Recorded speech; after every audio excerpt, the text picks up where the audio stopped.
Thank you very much. So our plenary speaker today, I'm going to abbreviate his very long and amazing bio so we can hear from him. Reverend Starsky Wilson from St. Louis is a pastor, philanthropist, and activist. He is currently president and CEO of the Deaconess Foundation and pastor of St. John's Church in St. Louis. And if you don't know Deaconess, it's an incredible faith-based grant-making organization that is focused on child well-being as a civic priority for the St. Louis region. And it's a great example of collective impact that aligns policy advocacy, organization, and community engagement with its grant-making. I can't tell you, it's amazing just sitting and talking to Reverend Wilson, just the ideas and reflections upon the role of museums and libraries. And I think his experience when he was appointed in 2014 to co-chair the Ferguson Commission in response to the tragedy of Michael Brown's death, really, I think his reflections upon that, in addition to his work at the Deaconess Foundation, will set us off on our journey today and tomorrow. So I really thank you so much for making time to be here, and we look forward to your comments. Thank you.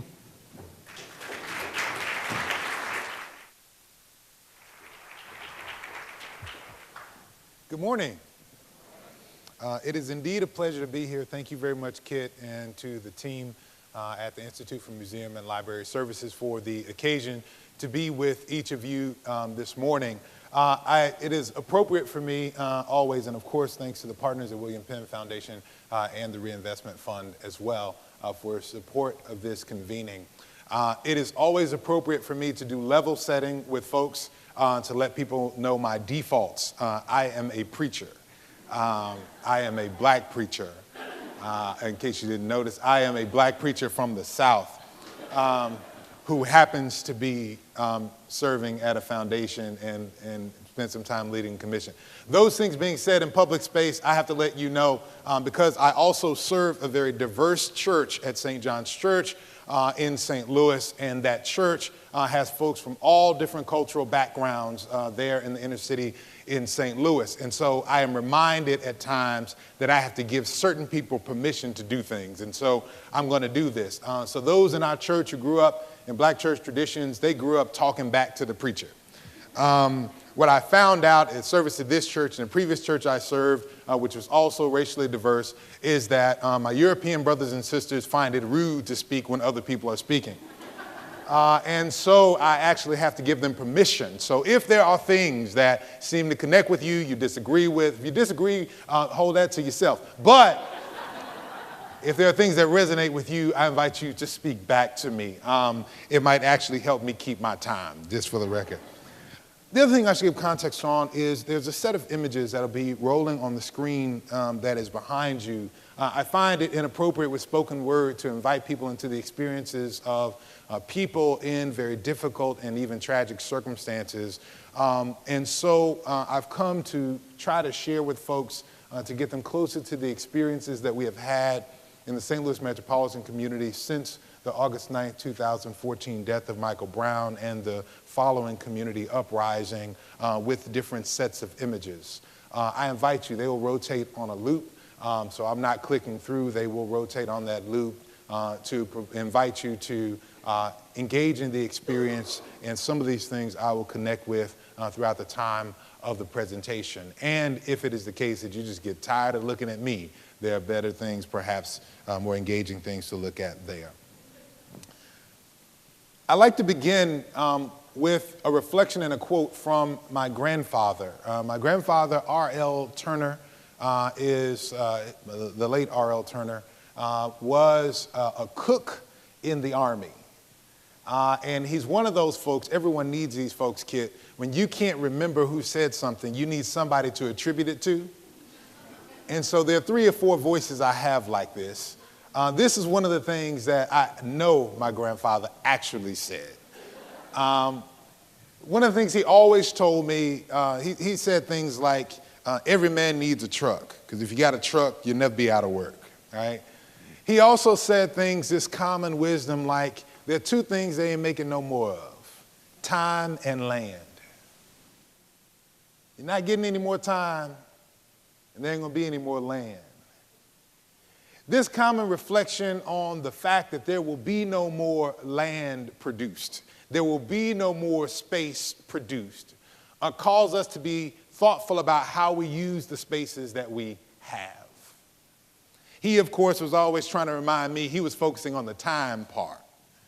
Do what you can while you can. Make good use of your time. Be expedient in your engagement. Be a good steward of that which God has given you. But this piece about land, I think, is appropriate for us in time and space today, that we're not getting any more space. And so perhaps there's something we should be doing with the space that we have to make the best and optimal use of that space.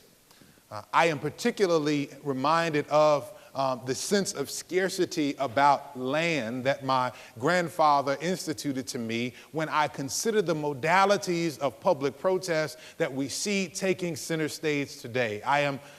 It is cognizant. This comes to my mind when I see and remember the images of the Occupy movement taking up space in New York, in public parks, in spaces for the sake of recreation, community building, and reflection. I am reminded when I consider the meetings that occurred, some in the basement of my church, to organize with folks in the BLM, the Black Lives Matter movement and network, the shutdown movement that began to spring up in the fall of 2014, stopping up highways across the country in concert with one another. These young people from Chattanooga to Atlanta to St. Louis who took public space for the sake of shutting down public operations in order to get a point and a message across. Those who sat in the street at Canfield and West Florissant in St. Louis near the place where Michael Brown's body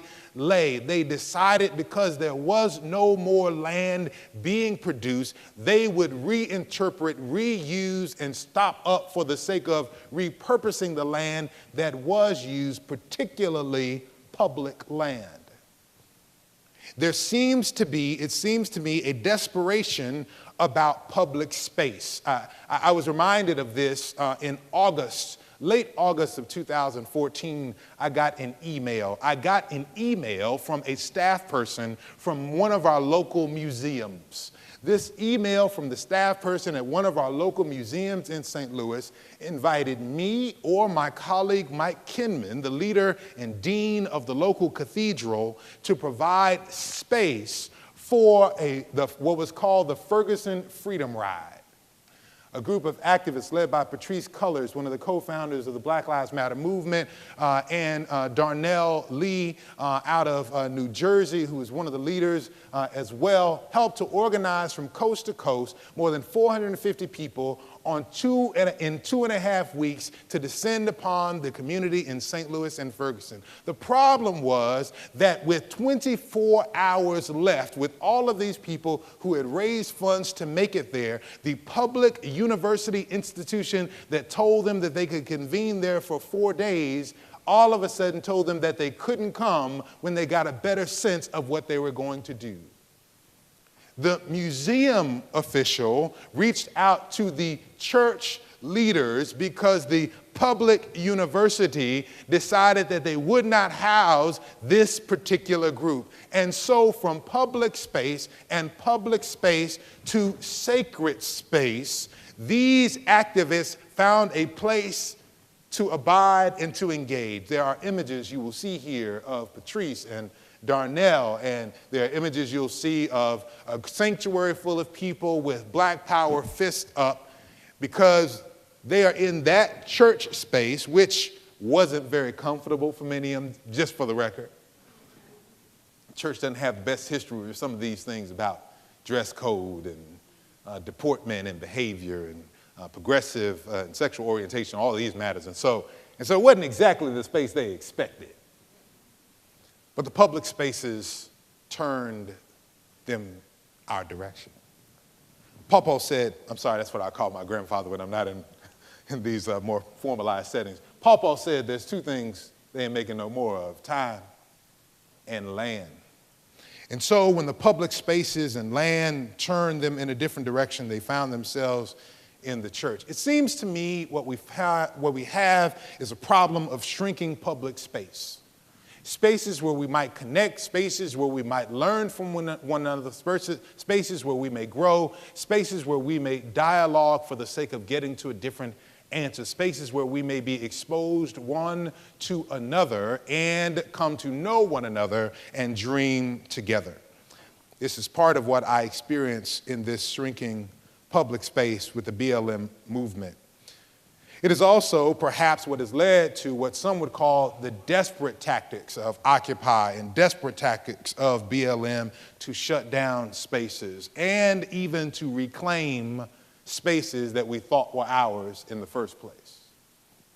On the anniversary of Michael Brown's death, actually the day after the anniversary, on August 10th, 2015, there were people actually in this gathering of folks whom you see led by Bree Newsom here, and Rahel Testamariam wearing a t-shirt that will be in the Smithsonian Museum for African American Culture.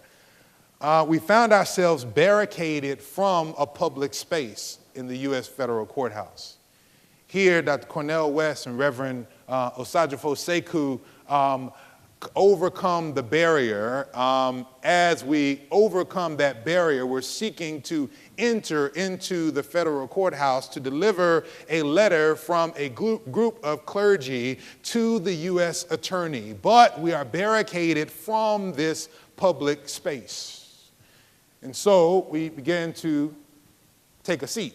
I should also say, connecting the sacred and the public, part of what we did before we went in was we took sacred oils from various traditions and we anointed the space for the sake of reclaiming it for God's people. We are clergy, by the way. As we sought to do that, we then sought to enter the space, and without being let into the space that was paid for by tax dollars, we took a seat there in the front of the doors. And for taking such action in this previously articulated public space, we were summarily arrested, 73 of us in that morning action. Later that day, young people led a shutdown of a highway, and there were some 120 plus of them arrested. This, for you may note, didn't go over well with the governor who had appointed me to the commission. But I want to suggest that this raises a question. What might this have to do with you? What might an occupy and shut down protest modality that speaks to a scarcity of sacred space say about previously public spaces and the spaces that we have known to be public, like libraries and museums? I want to offer that in this sense of scarcity, museums and libraries may well be a redeemed and or redemptive public spaces for catalyzing beloved community. I very intentionally use this term that is eschatological, that is theological, that speaks to our hopes. This term popularized by Dr. King of beloved community. Johnny Bernard Hill of Louisville Presbyterian Seminary speaks of beloved community as a multicultural, multiracial community of love and justice, where peace and justice, where love is the governing ethic. This is the space that many of us hope for. It is reflective, quite frankly, of the work and the aspirations of 3,000 citizens who engaged in the Ferguson Commission process, gave more than 30,000 volunteer hours to make more than 189 policy recommendations and calls to action for various sources of public engagement and accountable bodies. What they said ultimately is that we desire racial equity in our community. We want that for ourselves, and that we decided to do this together. The question is, how might we resource that?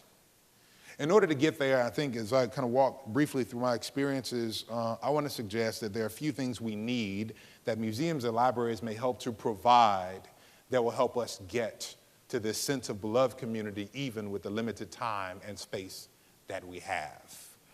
If I was in church, I'd say, is that all right? I'd ask, is it okay that I share that with you before I went further? First, I want to suggest part of what we need is sanctuary. Now, I'm reminded. So I serve a small church. Small church pastors do everything. Matter of fact, in St. Louis language, small church pastors do everything. One of the things I found myself doing at this small church, when I was called to the church, there were about 25 people worshiping in a sanctuary that holds about 300 plus people. That didn't make for a hope-filled reality. And so every now and then you had to do something. And one of the cheapest things you could do for the sake of helping people know that this space, this building that's almost 100 years old, that now seems almost empty, one of the earliest things that I sought to do was I painted stuff. And don't remind my wife, because I don't like painting stuff at home. But I painted stuff at the church. I painted Sunday school rooms. I painted nurseries. I painted classrooms. I painted offices. It was something I could do with the young guys of the church. Just send your grandson down here on Saturday. We're going to paint stuff, right? But one of the most significant things I painted was the doors. I painted the doors on every outer door of the church. We painted red. For those who wonder why you see so many church doors red, there is a narrative, particularly from Western churches, and those with traditions like ours from the Protestant mainline with roots in Europe, that red doors of a space, particularly of a church or a sanctuary in time of war, suggested that it was safe space. If a soldier, someone who was fleeing an enemy, found their way through the doors, then that enemy who was pursuing would not go over that threshold. There were times, quite frankly, we had to remind people of this history when, on the night of the announcement of the No True Bill in the Darren Wilson case, churches were used as sanctuary, and we had to first negotiate with police that when people are running from tear gas, if they come inside the church, you can't come in. In order to work toward beloved community, in order to get to the kind of dialogue that we desire, our public spaces must be sanctuary. Now, I must suggest to you that this is not our default because we really don't understand sanctuary. We believe sanctuary is neutral space when sanctuary is actually safe space, and those two things are different. What do I mean? I want to suggest that sanctuary affords me things that are counter to what I see in the world. Those who do youth development work are reminded that when you work with young people from tragic and traumatic circumstances, and poverty is trauma, violence is trauma, when they come into a space to do work with those who seek to serve and support them, that can't just be open space that anyone can say anything they need. That needs to be space with boundaries, that needs to be space with perspective, and that needs to be space that's consistent. And I'm offering that part of what we need for the sake of fulfilling the project of beloved community through participatory democracy and dialogue and collective action in our neighborhoods, communities, and cities is actually sanctuary. We need safe space. Now I know you're saying, well, everybody's welcome in safe space. No, our defaults are off. The same museum space that welcomed all of our meetings of the Ferguson Commission, that welcomed mainstream institutions of St. Louis, that welcomed the governor when he wanted to announce that we were going to have a commission, we were going to work toward our issues. That same space I happened to try to go into on a Sunday with my son, and because there was some fights that broke out at the zoo that's on a place very near where several of our museums are, the museum doors were locked. So not only could I not get in, but young people who were fleeing difficulty in another public space could not get in. And part of the understanding, part of the defense was that the actual museum was not owned by the public, but rather owned by the society of donors and members, and such that it could keep people out. Museum supported by taxes from our zoo museum district that all of those citizens, including those young people's parents, pay in order to make sure its doors stay open. This space that is open for neutral dialogue found its way to lock its doors from young people on that occasion. I, the same citizen who was welcomed in when I was invited by the governor, was locked out when my son needed to get in there. My 10-year-old son needed to get inside like the other young people who had been pressed across the park. This was not sanctuary, even though it claimed to be neutral space. I want to argue, and I want to trouble the conversation just a little bit that you will have about what it means to be safe sanctuary and not just neutral space. and what it means to have a full museum or library culture that understands this matter such that it is not the default of the security guard or the staff who happens to work on the weekends to lock the doors. We see pictures here of the church as sacred space, and I even, quite frankly, recognize the challenge in that. In the context of religious pluralism, the church, or the sanctuary, as we have known it in the Christian tradition, the place of the pulpit or the bema in Judeo-Christian circles, is not exactly, will not serve fully the purposes that we require for this moment. Our communities are way too diverse and too many perspectives. And so my sanctuary with the cross hanging and Black Lives Matter signs isn't exactly going to be the space that will be sanctuary for all. We need space that is sanctuary. Not only do we need sanctuary, but we also need story. One of the great challenges early on, and the first week of the uprising, I unfortunately watched from North Carolina. The great challenge of the conversation was that it told one story, but the young people from my church were telling another. What I saw on CNN every morning was different than what I saw in the pictures that were being texted to me. Stories seek the truth. There is a challenge in capital interested narrative shaping. And we see that in all of these uprisings because they're spoken to through the lens of our biases. I want to suggest that your spaces are spaces where we might, in community, seek truth through story, not just seek accuracy through detail-oriented research. This is why this sense of truth and story is why Deaconess Foundation found it critically important to invest early in August of 2014 in creating a Ferguson Youth Organizing Fund. That we knew that there were people who were telling young people stories, speaking on behalf of, seeking to support, but no one knows your story like you. And so our investment was to support more organizing and even to invest in the commission's work once we understood that we could influence how the commission did its work.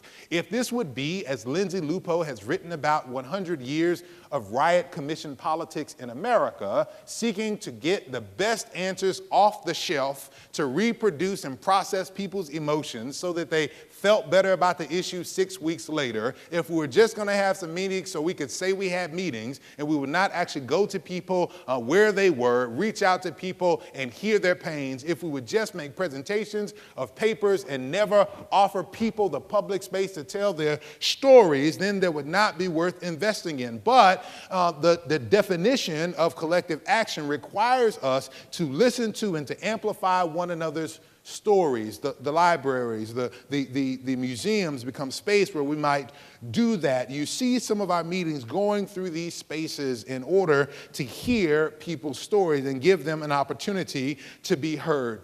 This is how, when we use and think about the collective impact framework, we might actually get to a common agenda that is actually common because it is developed in common space. We need sanctuary, we need story, but we also need sources. This is the part where the preacher says, I'm almost done. We need sources. The commission, the Ferguson Commission's report is found at forwardthroughferguson.org. There, you get a sense of the story of people because there are more than 70 folks who talk about how these issues impact them and how these recommendations may impact them as well. I tell people all the time, you can download the report into a little spiral document, but it won't have the stories. So that's just a compliment. You don't know it unless you know the stories. But the great power that we see there is also in the sources. Part of our aim was to suggest that we needed to engage racial equity. And it's one thing to have dialogue and to hear one another, but it's another thing to do that, to have sufficient supports. In that document, the community says that what we desire is a future of racial equity in our region. What we lay out is a path toward racial equity, but we did so recognizing that we did not have sufficient supports and sources to inform our aspirations. Within the repositories of these libraries, museums, it seems to me there are sources to give context for our lives, our hopes, and even our tragedies.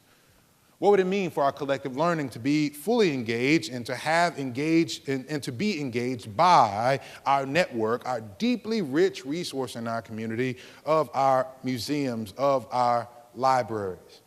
I was reminded of this recently on a research trip to Greensboro, North Carolina. I was there on the coincidence of history. I had the occasion to be there to study the Truth and Reconciliation, the Greensboro Truth and Reconciliation Project. I have deep interest as life turns, right? So God gives you these kinds of tragedies. You got to have context for them, so you begin to study, and that's what I began to do. I began to study reconciliation processes across the globe and recognize that the only one carried out on American soil, U.S. soil, was in Greensboro. And so I went there to learn from those folks at the Greensboro Truth and Reconciliation Project. While I was there, I came to meet Claude Barnes, a high school student from Dudley High School who was such an activist. I like people, like good troublemakers like that. I like him. He's such an activist that when he ran for student body president in his high school at Dudley High, the administrators and local leaders wouldn't put him on the ballot.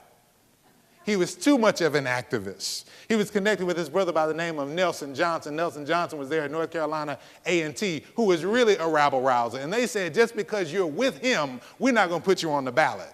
But I'll tell you how the people work. He got written in and won the election 600 to 200 votes.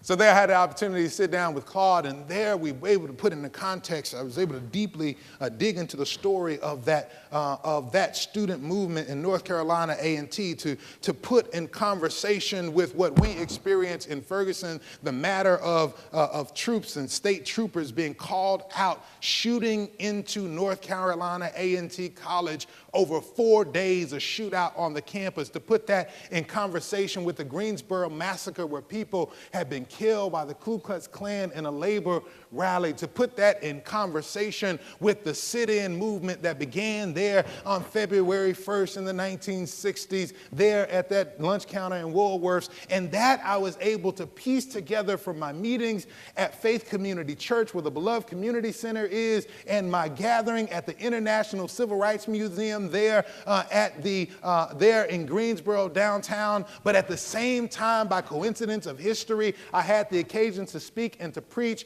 at the Black Lives Matter movement national network convening, which was also there.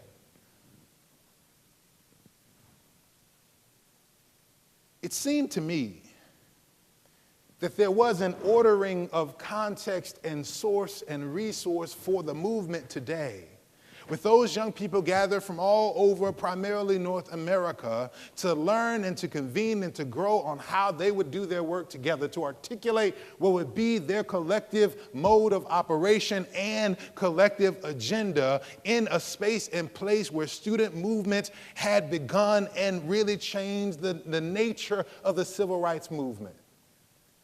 But without the connection, without the space at the museum that preserved the story, without the calling to account, then they don't have sources and grounding for their work. It seemed to me, this reminded me when I went there of seeing on the shelf at the library in the Central West End in St. Louis, Sister Adams. I remember walking in shortly after the commission report was released, and I saw those copies of the complement to the report on a shelf that said new arrivals, treated as if it had an ISBN number, was the commission's report, inviting people to read and to engage. And I thought, this is what folks need. We have an aspiration for racial equity, but those 3,000 people who committed to this process and who informed this document are not the 2.8 million people in the region who actually need to know it. So the library became a resource and a source for people to get this information. And I began to wonder whether it could also be then a source for accountability. What does it mean for these institutions to be those that keep the scorecard, the data, the indicators, to regularly report to the community about what it has said it desires to do in the libraries, to resource and to research that, but then also in the museums to create convening space whereby we can come back to that which we have said before, so that these things don't become simply resources on the shelf, but rather living documents that are represented to community in their spaces, so that we might be accountable to one another and serve as accountable partners. I think this can all happen. I believe the necessity of resources, the necessity of story, and the necessity of sanctuary can be made manifest so that we might build beloved community together in our neighborhoods, in our cities, and in our nation. But that only happens, it seems to me, if these institutions choose again to belong fully to the people and to the public. There are these critical, I try not to fall into false Western binaries, but some things just capture me. One of the critical questions of this movement with young people is, whose streets? One of the rhetorical chants that goes back and forth, kind of like call and response in the black church, the antiphonal chorus that we see in the Psalms. There is a calling of one and an answer by another. Young people yell, whose streets? And others call our streets. Whose streets? Our streets. This is an invitation not to be neutral, but to decide that you will be with the people. This was made more resonant when people decided to come into a public space and the symphony there at Powell Symphony Hall, and to rework and to remix an old labor song in what they called a requiem for Mike Brown. After they dropped banners over the balcony, they began to sing songs together. Which side are you on, friends? Which side are you on? Justice for Mike Brown is justice for us all. This question and this call was an invitation to decide that they would be with the people. And this is the question for all of our public spaces and institutions. If we decide to be on the side of the people, to be ourselves public institutions, then we can make manifest the necessities of participatory democracy, the necessities of collective action, the necessities of collective impact, and perhaps even the hope of racial equity in our nation. But first we must decide, which side are we on? This is the question I leave with you today, with my thanks and gratitude for the opportunity to share. God bless you.